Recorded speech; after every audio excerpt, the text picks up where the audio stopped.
Right, now this will tell us. And that's pretty conclusive. Still going. Close. I think he got it down. How strong is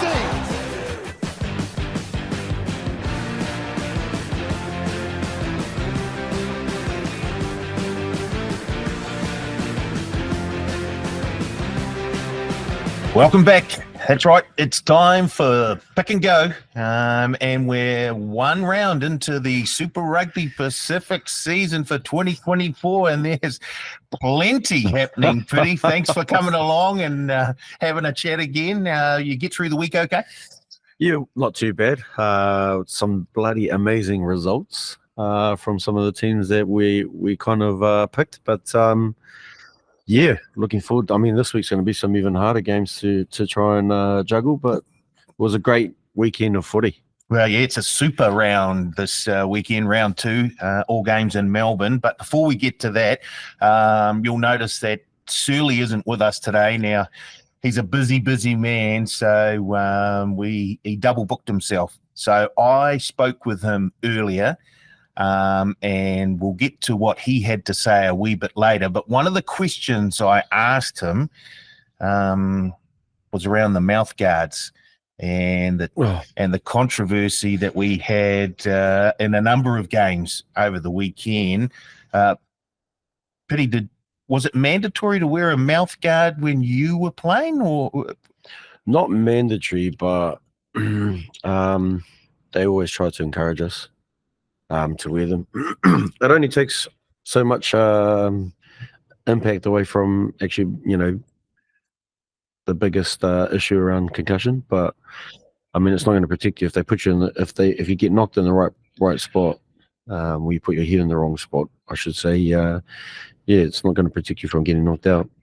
Right. We saw Anton Leonard-Brown. Saw that. Confused. I would say confused as to why he was having to go off. Obviously, player safety is paramount, and that's something that obviously everyone wants at the forefront. But is it maybe the technology hasn't quite caught up with what the officials are trying to do here? I can understand that, yes, we want to minimize head contact and brain injuries, but it's the technology they're using. Do we need a wee bit of a tweak there first, Piri? Yeah, I'm assuming so. I mean, I was confused myself watching bloody Anton Leonard-Brown run off the field, and he's like, "What's wrong?" There's nothing wrong with me, mate. And then, you've had to, and it's at a crucial time in the game too, when he's been asked to come off the field. But either that or they need something calibrated in the to get it right. But I'm not a huge fan of it. I mean, I know they're just trying it out at this stage just to see how it goes. But I mean, if they're going to have issues, players are going to end up throwing them in the rubbish bin and going back to what they've always had, which is their normal mouth guard, so they don't have to deal with it. I probably would have. Well, they might just do what I did, put it in the sock. Put it in the sock. I don't think you'd ever get pulled off for having the old mouth guard in the sock. It wouldn't take enough force against it. So anyway, as I said, Searle can't be with us. He's a busy man. But I spoke to him earlier, and here's what he had to say around that issue, and also what the rugby that got played in round 1. Righty-ho, I'm joined once again by Ben Searle of Searle Talk Sports. Ben, thanks for having a chat with us again. Week 1 under our belt, and it's a wee bit of it's a mixed up week for us because I'm talking to you now, and then I'm going to be talking to Piri later on, but we'll put it together somehow. First of all, looking back at week 1 or round 1, before we get to analysing a few of the games, your thoughts on the new technology surrounding the mouth guards? Yeah, an interesting one. It certainly made waves early, didn't it? It made the headlines, got people talking. I like the concept and the idea of it. I just think it needs a bit of refining, as we saw, because there's all sorts of factors that can come into what gets recorded into a mouth guard. A player could just be chewing on it nervously and it could be recording all sorts of data. So I think the concept and anything we can do to help limit the damage done by head knocks and things like that, because so much of it does go unnoticed throughout a game. But obviously a few tweaks are needed to fine tune things, because we can't have the confusion and the situation that took on in that Chiefs vs Crusaders game. Right. I agree with you there.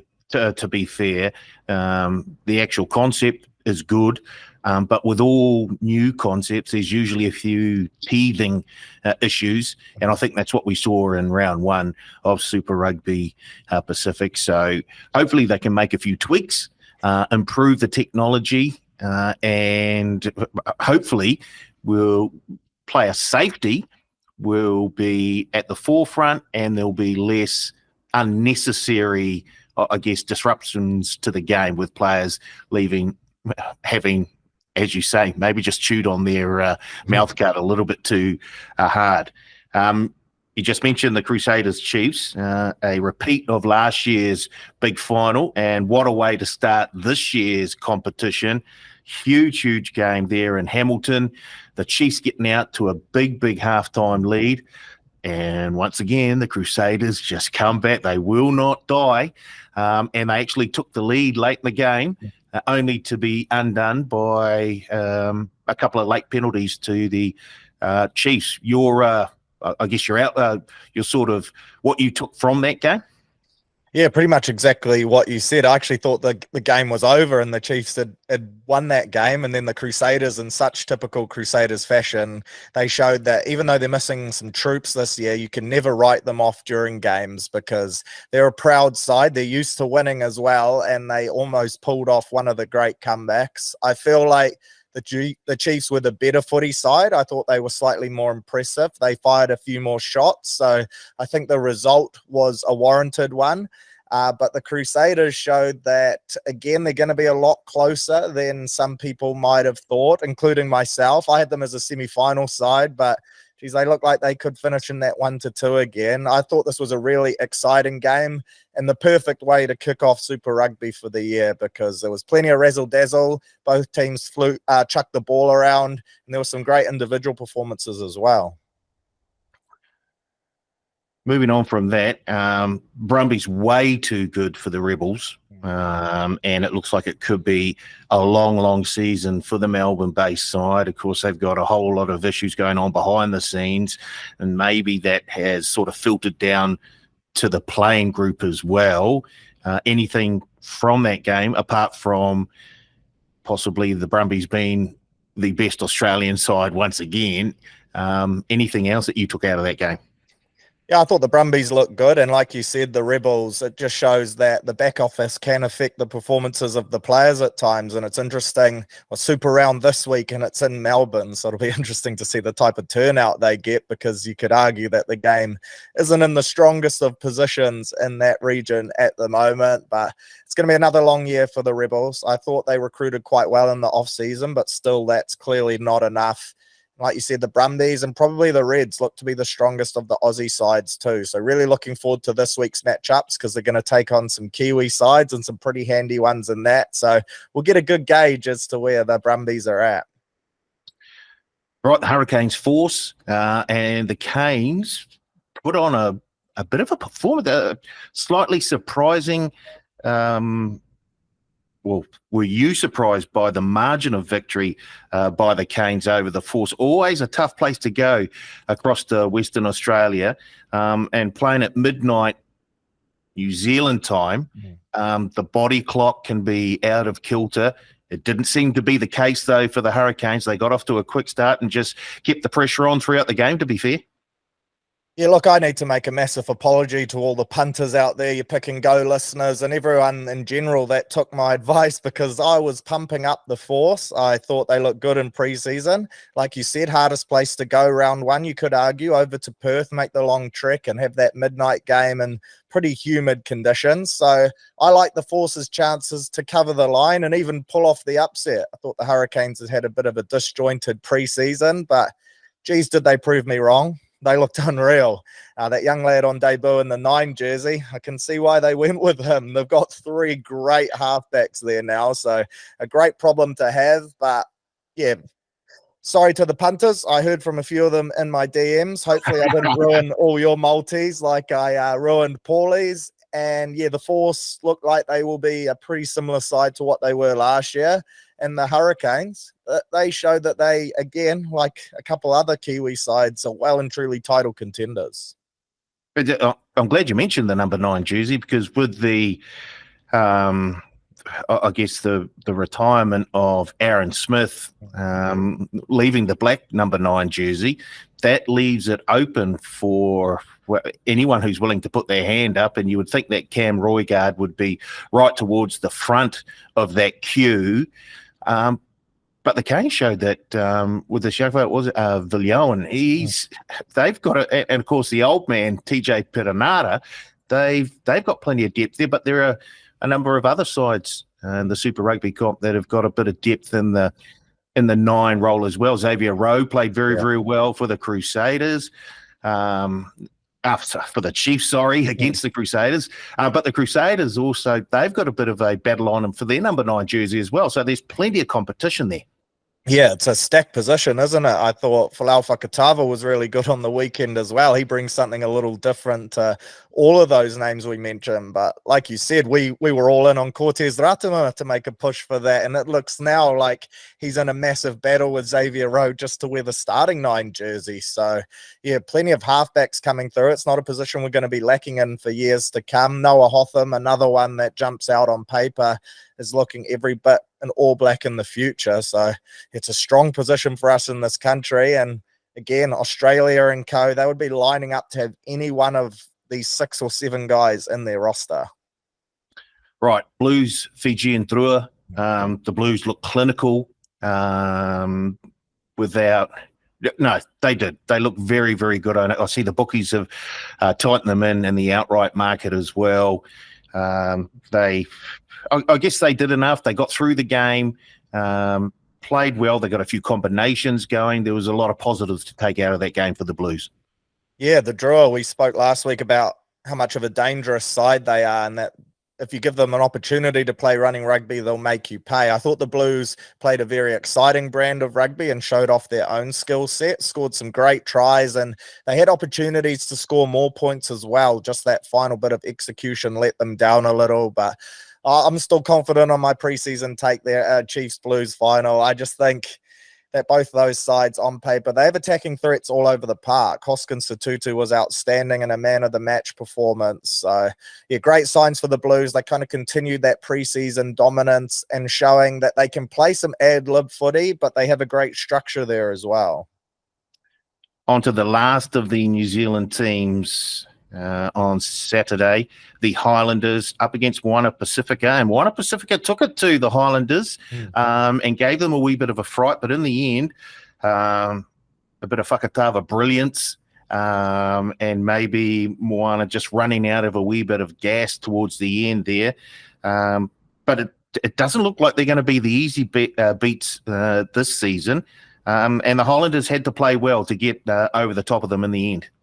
Yeah, they did. It was interesting. I was talking to a few of my mates and kind of said, you know, what team impressed you the most out of round one? And I was expecting the Chiefs or the Blues, and a lot of them said Moana just because of how far their game has come. The big thing for me will be depth throughout the season, and if they can sustain playing to that level of quality once they suffer a few injuries, because in a tournament like Super Rugby, you're going to have a couple. It's unavoidable. So hopefully they've got the depth in the squad to keep playing at that level. But yeah, they certainly put push the Highlanders. The Highlanders had to dig deep. At the same time, they showed that there's a lot of talent in that team. I thought Jacob Ratamavuki-Nitkin was outstanding. Sam Gilbert, we mentioned Fakatava. There's some handy young forwards in that pack as well. So, yeah, the future is looking bright for the Landers. 4 from 4. They're undefeated so far this year, if you count the preseason, which a few Highlanders fans in my life are. So, yeah, all looks bright down there. And they had a good crowd at the zoo as well, which you love to see. So they didn't impress the bookies, I can give you the tip, because they have not moved their price in the outright market. Still $31, the Highlanders to win Super Rugby Pacific 2024. The other match, the Reds are taking their, I guess, state rivals, the Waratahs, in a high-scoring encounter, but the Reds never really troubled there, Searle. No, and actually watching the replay of that game, I was actually quite impressed with the Reds, because I think out of the Aussie sides, they play the most like the Kiwi sides. They're not afraid to throw the ball around, use a bit of razzle. They've got some good names in that back line. That Hunter Pasami, the 12, there's talks of him going to the NRL and sides lining up for him. You do not want to run it straight at that bloke, because you'll walk away with at least a couple broken ribs. He can hit hard. So, touched on it earlier, that Reds game this weekend, I'm really keen to see how they go, because this is kind of a benchmark to see where they're at. They could be a real threat. They caused a couple upsets last year. They went over and bet the Chiefs in Hamilton. So perhaps they've kind of been buoyed by their 2023 campaign. A few experts out of Aussie, they're saying it's going to be a Reds-Chiefs final, I saw. So they're clearly bullish on the lads from Queensland. Okay, round 1 done. Mm-hmm. And maybe it's a wee bit early, but is there a definitive line between the haves and the have-nots in this competition already, or do we wait another 3 or 4 weeks before we can make a call either way? I think there is in terms of certain aspects, and then there isn't in others. Like I said, those Aussie sides, I'm really keen to see how they go against Kiwi teams. I do think that the Chiefs, the Blues, the Canes, and the Crusaders kind of flex their muscles and showed that, again, they're probably top 6 sides. So it's going to be interesting to see what other 2 teams fill up that paper, because I thought the draw were going to look a little stronger than they did. But once they get back home, they're a team you can't write off either. So still a few question marks to be had, but I think the cream certainly showed that they're certainly going to be at the top again this year. Fantastic. Thanks, Searle. We'll catch up again with you towards the end of this podcast with your bets for round 2 and a little bit of a look back on where you placed your money for round 1 and whether you were successful or not. We've heard what Searle had to say. Let's get your thoughts, Piri, on round 1 and everything that went on there. I guess, first of all, we started off with a bang. The first game of the season, a replay of the grand final last year, 2 of the favourites going into this competition, 2 of the heavyweights, and it didn't disappoint.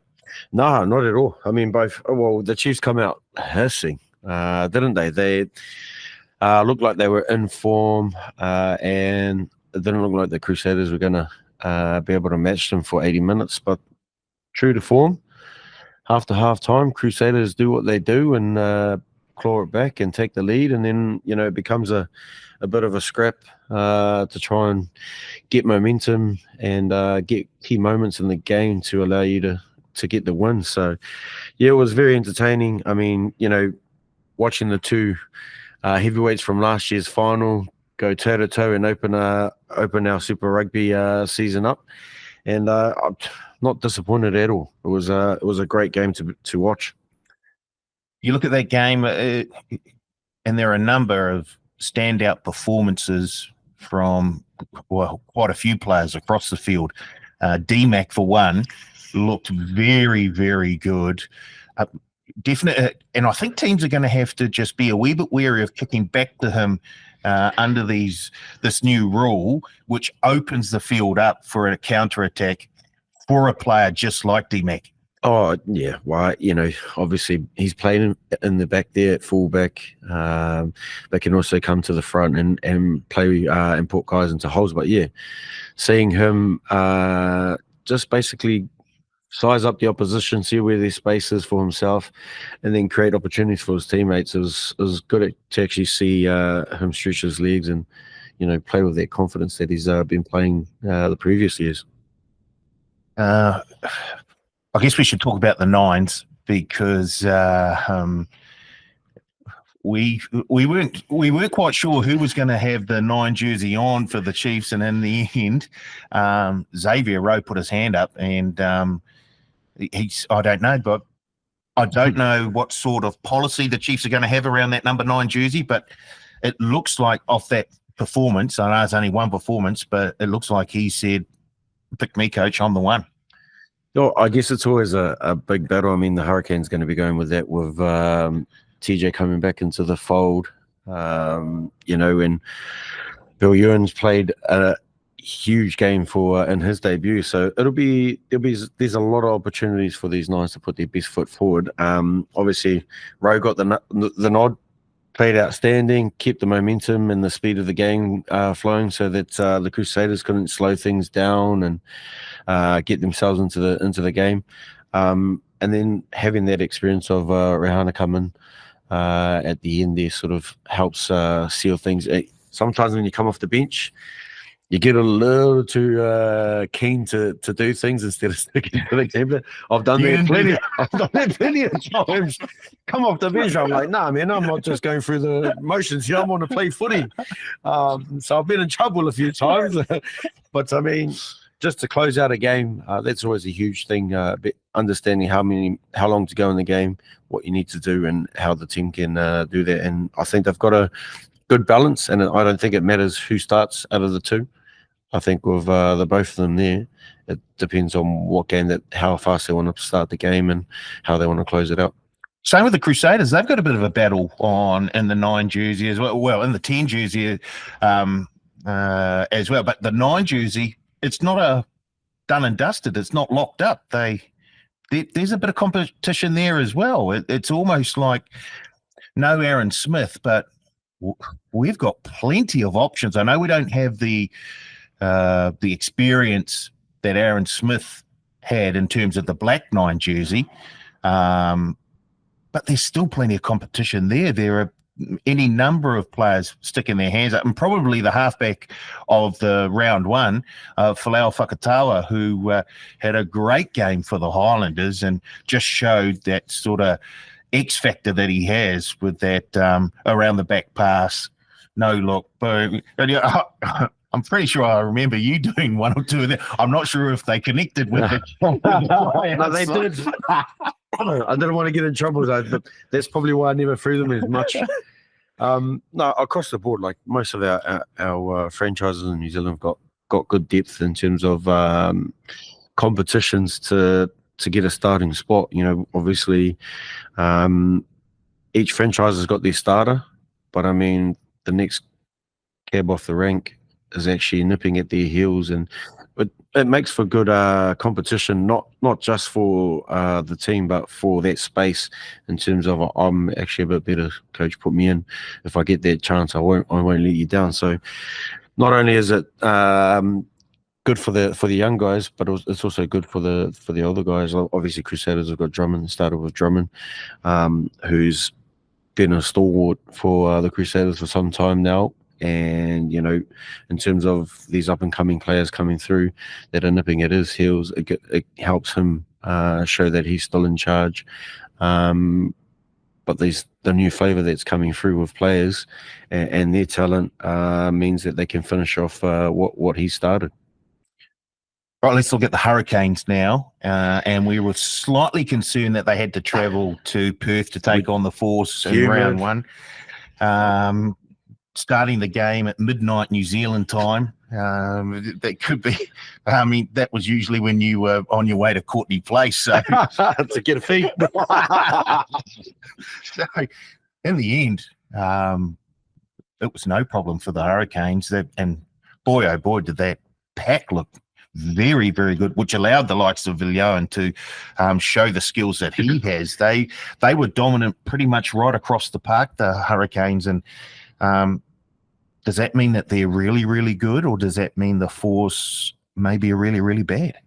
Yeah, I guess if anyone would know, it'll be Searle. He took them up in the preseason. But no, I think it's just a good way to start their campaign off. Getting a win away in an area that's very tough in terms of the travel, the humidity over there. Those boys wouldn't have experienced that. It also for the team to go over there, travel and play outstanding across the board makes things a lot easier for the likes of Ewan, who can follow in his father's footsteps, actually, making his debut in the same team that his dad played in the Hurricanes. So when you've got a pack that's dominant and makes things a lot easier for you, all you have to do is get rid of the ball, and hopefully you can back up on the inside, or the boys can sort of express themselves, just because the pack's doing their job. I've been on the other end where our pack hasn't gone so well, but we've still managed to recover and get ourselves over the line and things like that. But when they are on song, you just got to go with it. And they showed really early that they're up for it. And I know it's only early days, but it was a hell of a result. Big result, and the pack were very, very good.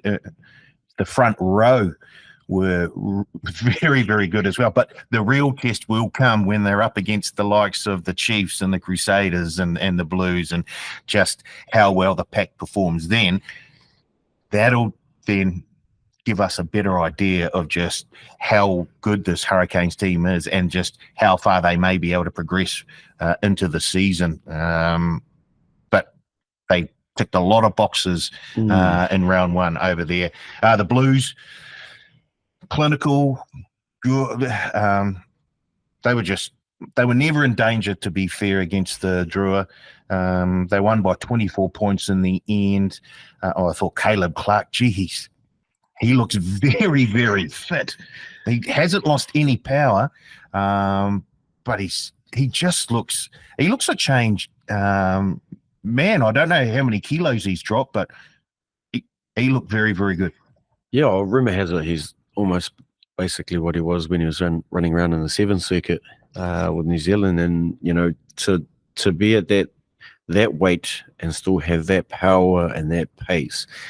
I mean, it's only early days, but I mean, it'll be good to see him go the distance this year in terms of having no injuries and just looking after his body so that he can put out a good performance week in, week out. But to have him out on the wing there, and no doubt you'll be wanting to bring him in as much as possible on when they're coming from a left side or a right side, and try and figure out how we can utilize his power and his pace to hold defenses. But it's good to see him back full stride and expressing himself. I mean, it just showed in their preseason with some of the results that they had, and just some of the highlights of what he has been doing throughout their preseason. So yeah, it's exciting times for Caleb Clark and the Blues.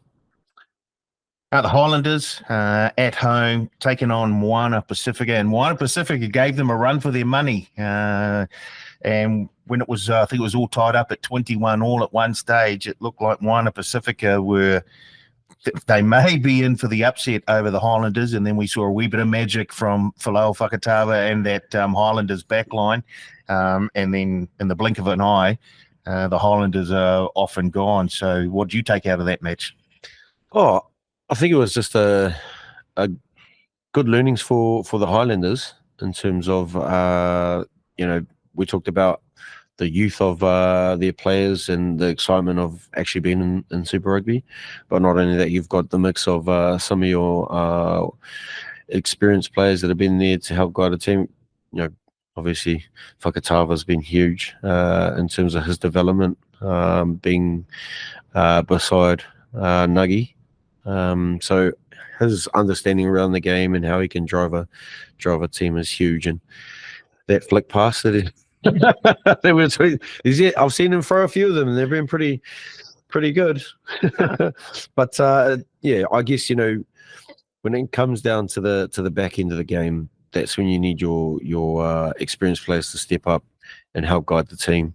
But like you said, Moana pushed them and made sure that they weren't there just to make up numbers. They were there to prove a point. And if they keep up this and grow from it, I think they could be they might be off the wooden spoon. As Searle alluded to, I think health is going to be a big factor for Moana Pacifica. They don't quite have the depth that other Super Rugby teams have, but if they can keep that first sort of 15 on the field as long as possible throughout the season, then I think you're right that they may not be the wooden spooners. There may be one or two of the Aussie sides who are sort of looking at the bottom of the table thinking, oh no, this not us, please not us. So, the other games, the Brumbies, once again shown that they're probably the class of the Aussie sides. They took care of the Rebels, who are on all sorts of turmoil, looks like on and off the field. They just looked at a wee bit of a shambles, and I don't know. It's super weak this week in Melbourne, but there's nothing super about that Rebel side. No, not at all. I mean, got to give it to the Brumbies. They're a class outfit, like you said. But yeah, Brumbies, they could be the ones that might be holding the wooden spoon this season. The old Rebels, yes. Oh yes, Rebels. Yeah. Bloody hell! So yeah, it's a tough one. I guess if they can try and sort things out off the field and on the field, they potentially could come back and try and make something of it. But at the moment, I'm not entirely too sure that'll happen this quick anyway, especially it being in Melbourne. Right, and of course the Reds took care of the Waratahs in a high-scoring affair. Reds probably looking like the next cab off the rank in terms of Aussie teams behind the Brumbies. Yeah, well, obviously they've done their recruitment, but in terms of like how they're trying to push forward to try and make it in the competition, it's huge in terms of their development and trying to make sure that they continue from that and not just play one good game and then think that job's done. They've actually got to do it consistently for the remainder of the competition and get things done right.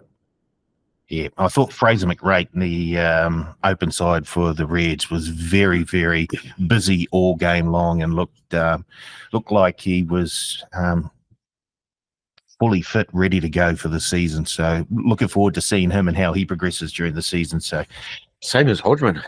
Yeah, he was over here playing Super Rugby over here, and then he's had that chance to go to the Reds and continue his craft. So it was good to actually see him run around in the Super Rugby still. Hopefully he can continue it and have no bloody issues with injury. That's the big thing, injury. How many serious injuries did you have during your career? I just had the one when I had my fracture dislocation playing for Wellington and the NPC, and that was probably my biggest injury that put me out the longest. I did come back in the back end of Super Rugby in 2011, but still not as fit as I should have been, but it was just kind of good to be back out on the field running around. I mean, it did play on my mind every time I laced up, and I played club for Wainui at the time, and the games that I did play for them, I was too scared to do things. My mind was telling me, look out, it's going to break again. So I was battling with that as well as the actual league itself being all right. So how do you mentally, how do you overcome something like when you come back from an injury like that and the doctor says everything's good, you're good to go, but in your mind you're thinking, I don't want to take a big knock to that part of the body. How do you overcome something like that? Oh, it took me a while. It took me about 4 games to finally realize that the leg is fine and that you should just actually play footy and not worry so much about it. But before that, You know, every time I was at the base of a ruck, I just wanted to get rid of the ball. Not that I was always the fastest guy there to the ruck, but I mean, when I did get there, it was get rid of the ball straight away so no one could actually touch me. And then if it looked like someone was actually going to tackle me, I would always try and get rid of the ball straight away, just because I didn't want to be going into contact just in case I fought awkwardly. I'd always lift my leg off the ground just so that it wouldn't. Oh, so if someone did hit, it wasn't like I didn't have the same. it wasn't anchored to the ground. Exactly. I was up on my feet, so that in the air, sorry, and so that if I did get hit or anything like that, at least the leg was fine, even though I might have got winded. But it was tough. I mean, even I had TJ Penanother had the exact same injury as me, and like he was messaging me around it, and I said, bro, the toughest part for me coming back was when I started playing, because I was too scared that it might happen again after, months and months of hard work getting back onto the field. That part was absolutely fine. I was running perfect. As soon as I come so the rehab that went well. Rehab and everything was fine. Like we were on par in terms of the recovery side of it and getting myself back into running and things like that. So that was perfectly fine. And then it was more when you start playing a game, you pass the ball and someone looks like they're going to come and hit you, and you quickly lift your foot up like, oh. And then the body goes. Yeah, and braces and stuff like that. But that was the hardest part was, the running and all that was fine when no one was around. But when you start going into contact and stuff like that, that's when you sort of start getting a bit, I don't really want to go into contact. And then it took a while, 4 games, and then finally felt more and more comfortable and confident that I had done the rehab. I had done what I needed to be back out on the field. The leg's good again. Yeah. Alrighty. Okay, well, we're going to have another chat with Searle. We're going to have a look at his tips from last week, and he's going to give us his tips for this week as well, round 2, Super Round in Melbourne. Righty-ho, we're back with Searle again, and we're going to have a look back on how he went punting-wise or tipping-wise in terms of round 1, Super Rugby Pacific 2024. And Searle, you had a certain amount of success. Yeah, well, 2 from 2, mate. I was pretty happy. I was stoked that I left the force out of my multis. Unfortunately, I encourage you to chuck them in yours, so deepest apologies for that. But yeah, I had my virtual $100. I had 25 on the Chiefs, 1 to 12, which saluted, and then I had a $75 multi with the Blues, the Landers, and the Chiefs all to win, paying $2.45. So fingers crossed some punters got on that, and yeah, ignored that Hurricanes call. I won't be betting against them for a little while now. Right. Let's look forward to round 2. And round 2 kicks off with a New Zealand derby, kicking off at 8 o'clock Friday night. The Highlanders hosting the Blues. And the Highlanders, even after that performance in round 1, are significant outsiders. They're $4.60 in the match result market, $1.18 the Blues. And they're 14.5-point underdog. The Highlanders, 14.5-point underdogs at home at time of recording. Searle, does that attract you in any way? It's an interesting one. As soon as I saw it, I thought Blues 13 plus, but I wasn't overly confident. So when I saw that point start, I was a little surprised because 14.5 is a lot. I do think, though, that the Blues will prove that they are a bit of a better side than the Highlanders. I saw some signs from the Highlanders last week that perhaps some of those top teams might look to expose them in a few areas. So I'll be back in the Blues. I just think they're hot to trot at the moment. The games are over in Melbourne, so no real home ground advantage. And I think they'll travel a little better. So I like the Blues on that 13 plus at $1.70. Right, the next New Zealand team to play in round 2, the Crusaders taking on the Waratahs. Crusaders $1.12. The Tars at $6, draws at 26. The Crusaders are they 16.5? They are 17.5-point favourites at home. And I guess after the performance they put up against the Chiefs last week, you can understand why the bookies have got them so short. Yeah, big time. And I think the Waratahs, I predicted them to win the spoon, and I thought they looked pretty average last week too. So I expect the Crusaders will have just too much across the park, and I'll be backing them 13 plus. Don't mind that line either, just for a little more value. I think they'll be way too good. Chiefs, Brumbies, Sunday afternoon. The Chiefs $1.37. Brumbies $3.20. The draws at $18. The Chiefs, after beating the Crusaders by, was it 4 points last weekend, they're 8.5 point favourites against the Brumbies. Yeah, this is one of those games, like I said, where we're going to get to see where the Aussie teams are at, because the Brumbies, historically, they've been the best of the bunch. And this could be an interesting clash. I think the Chiefs might have come away with a couple niggles from that game last week as well in terms of health. So really keen to see what their team looks like once it's announced. But I would expect the Chiefs to get the win in this one. I think the line is probably set spot on. I'll be backing them win 1-12, I think, in that winning team and margin, though, because I think the Brumbies will give them a big run. It's paying $2.70. I think there's a bit of value there. Of course, when I said home, the ball games are in Melbourne. So apart from the Reds, it's they're neutral venues for everyone. The Canes, 6:30 Sunday New Zealand time. Canes $1.30, Reds $3.60, and the Canes 10.5 point favourites. Are you attracted by that 10.5 point line for the Hurricanes there, Searle? It's an interesting one again, because I think the Reds look like they've got a good team on paper over in Aussie as well. So you could argue that they are the home side. I think the Canes will get the win, but I'm slightly worried in terms of that point start and your margins. So I just like them straight up head to head at that $1.30 mark. And I think if I had to pick a margin, I'll probably go the 1-12, because there's a lot of talk out of Brisbane that this team could be a genuine title contender. We'll get a better read this week, but I think play it safe with the Canes. I learned my lesson from last week on this Wellington side. Paulie, you were trying to tell me. Piri's been really trying to tell me. I ignored you both. Now I'm going to listen. I'll just take them head to head, though, at the $1.30. Righty-ho. You've got your $100 to spend on round 2, Searle. How are you going to spend it? And I'm guessing, well, you've already declared you're not going to be taking the Canes minus 10.5, but I'm guessing they may be head to head in a multi somewhere. Yeah, so I've got a 3-leg multi and then a 4-leg multi with $50 on each, and I'm going in on the New Zealand sides, as you would expect. So the first multi is the Hurricanes just head to head at $1.30. I like the draw Moana, the points to be the overs. I think it's set at 62.5. Last year when they played, it was almost 100 points in that game. So I think both of them are going to look to play some running rugby, a massive grudge match for the two of them. So I like the overs on that one. And then the Crusaders 13 plus. I still think there's a bit of value there at $1.47.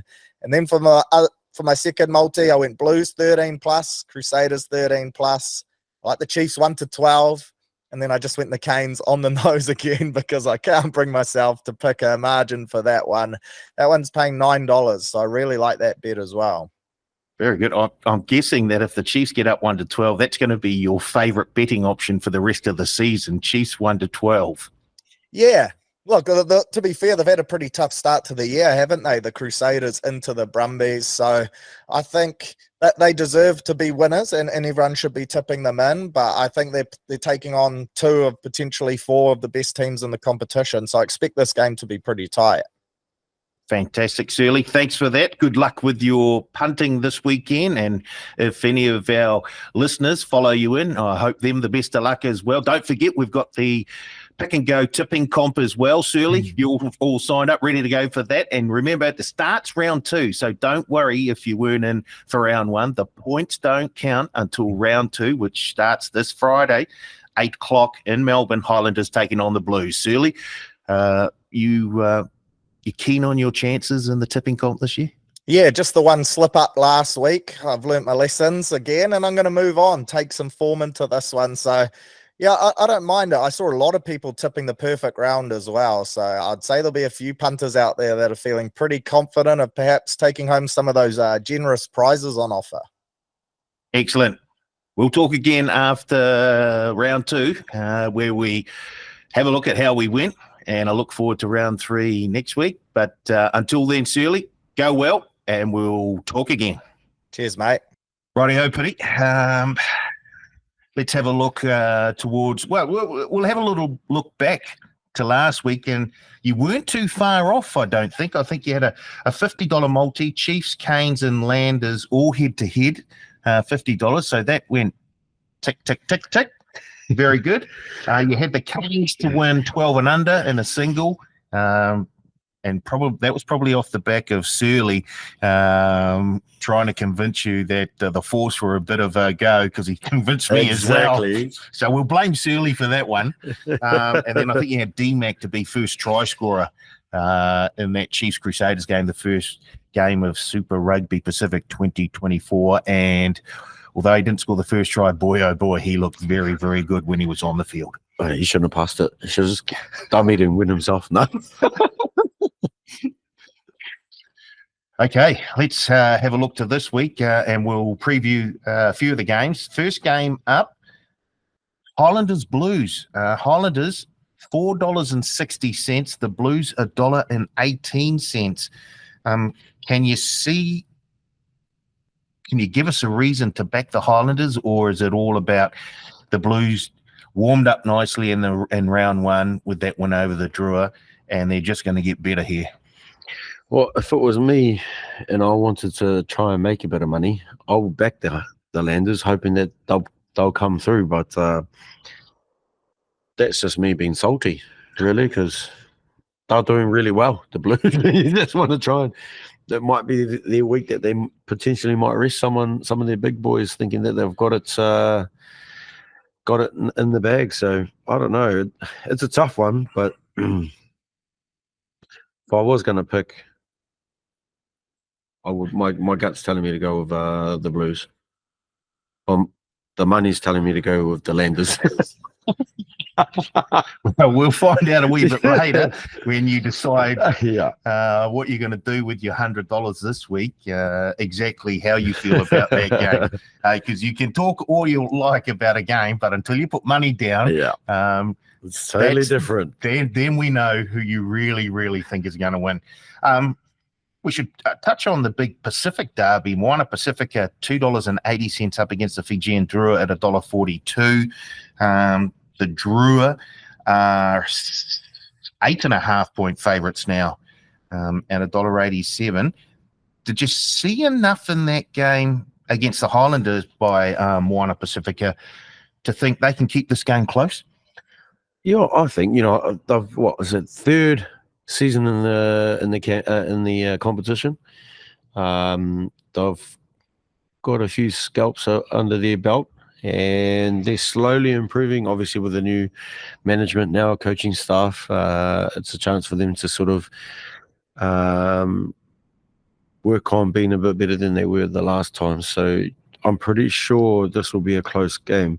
And well, just from what I've seen with the Highlanders in the Moana Pacifica game on the weekend, it'll definitely be a big game. It just depends on whether you can contain the flying Fijians and the offloads and their pace, which I know that the Moana Pacifica boys would be able to do that, contain them, but show a bit more of their power against the Drua.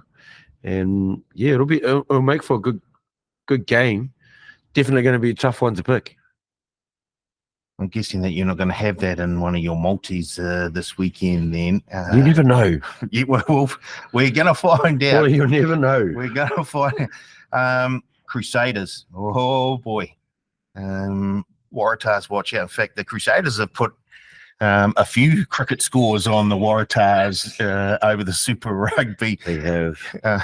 So they're $1.10. They were $1.12, and punters have jumped on straight away. So $1.12 into $1.10, the Crusaders, and the Waratahs are now out to $7 in that match result market. This is just, I mean, before the season started, we mentioned the fact that the Crusaders, they lost Whitelock, they lost their coach, Scott Robertson, Richie Moanga, Lester Whanganuku. a whole lot of class out of that, and then we see a guy in a 15 jersey come down from up north into there, and he looked really, really good, Fihaki. It's almost like they put that red and black jersey on, and they grow another league.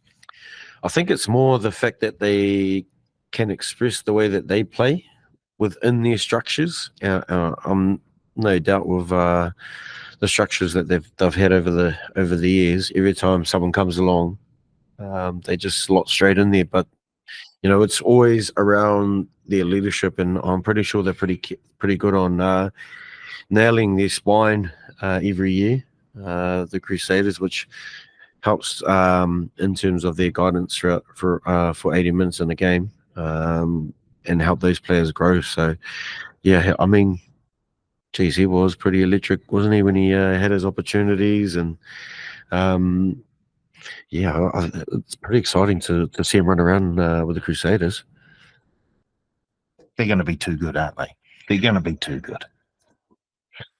Watching the Super Rugby over the weekend, and even though they lost in the tough battle between them and the Chiefs, yeah, I'd probably say they're going to be way too good.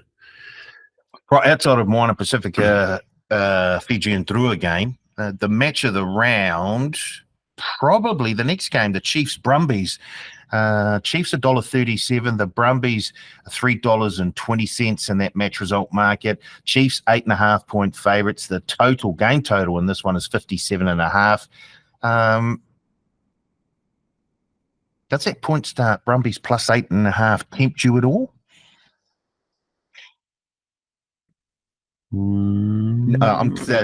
That's a no. Nah, not really. But in saying that, I mean, for some reason they always seem to get up when it comes to the New Zealand teams, and it's just whether they can do that for 80 minutes, the Brumbies. So, I mean, it'll be a tough ask considering the form that the Chiefs are in at the moment, especially with that tough encounter that they had last week to grind out a win, even though they look very, very good. And I guess, actually, the other one is whether D-Mac's is going to be back.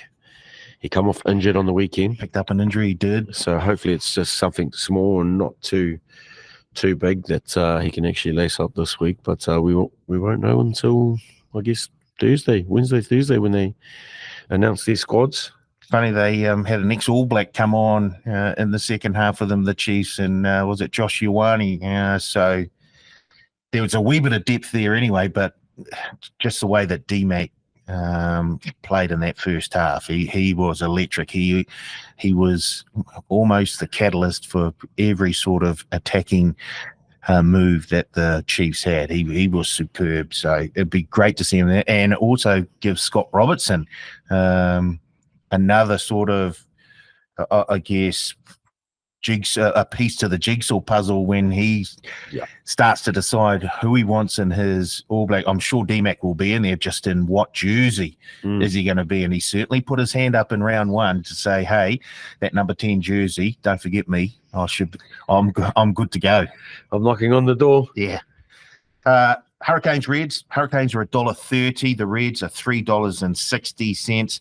Hurricanes are 10.5 point favourites. The total is at 58.5. Canes just continue on their winning ways here after last week.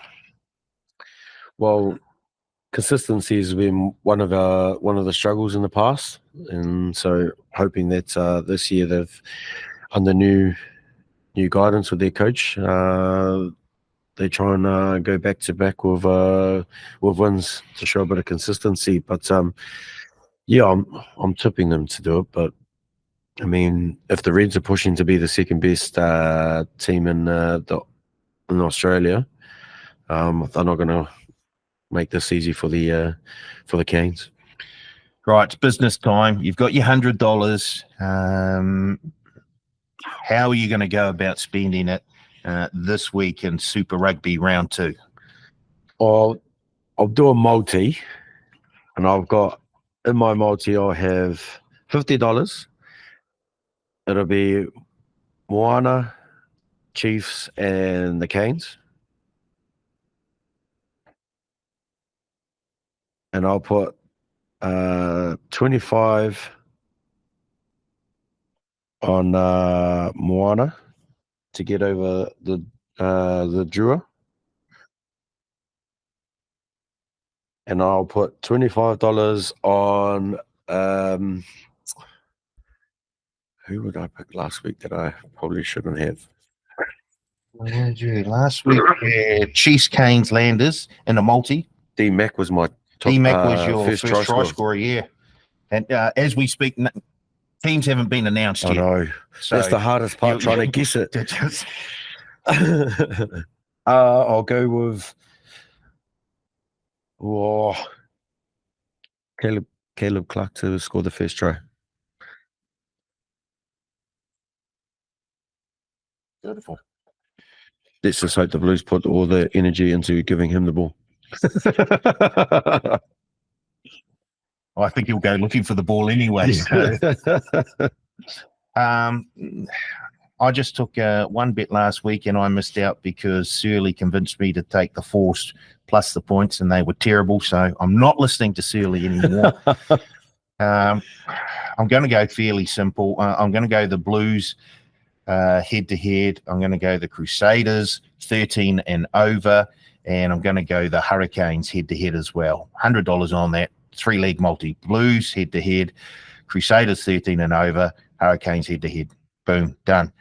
Now, don't forget, we've got our Pick and Go Super Rugby tipping comp this week. Piri, you ready to put your selections in there and get the ball running? Of course, it starts in round 2, so don't worry if you've just if you're joining after round 1, because no points were scored in round 1 in terms of our tipping comp. So the tipping comp starts from round 2.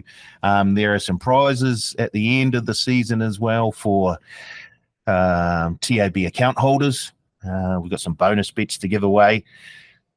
So get in there, have a bit of fun, and see how you go against Piri Weepu and against Searle as well. And I'm having a go, but yeah, I'll probably be the wooden spooner of the competition. To be fair, I don't know what this is a new thing for me, so I need to get on, pick up my game. What else have we got? So yes, Friday 8:00 round 2 starts with Highlanders Blues. So get your picks in before then. Have a bit of fun this season and see how you go up against former All Black Piri Weepu, who's now a professional fisherman, I believe. No way. I'm terrible at fishing. I don't mind being in the water and trying to hunt for food. Also, we've got a same game claim on the Highlanders Blues, Rebels Force, Moana Pacifica, Fiji and Drua, Crusaders Waratahs, Chiefs Brumbies, Hurricanes Reds. So just place a 3 or more leg same game multi on any of those games and get a refund up to $50 as a bonus bet if you miss by 1 leg. So there's plenty of opportunities for you there to get on. Don't forget the Oval Ball Mega Multi-Buster as well. Check out all the T's and C's at the DAB website in the Punters Lounge.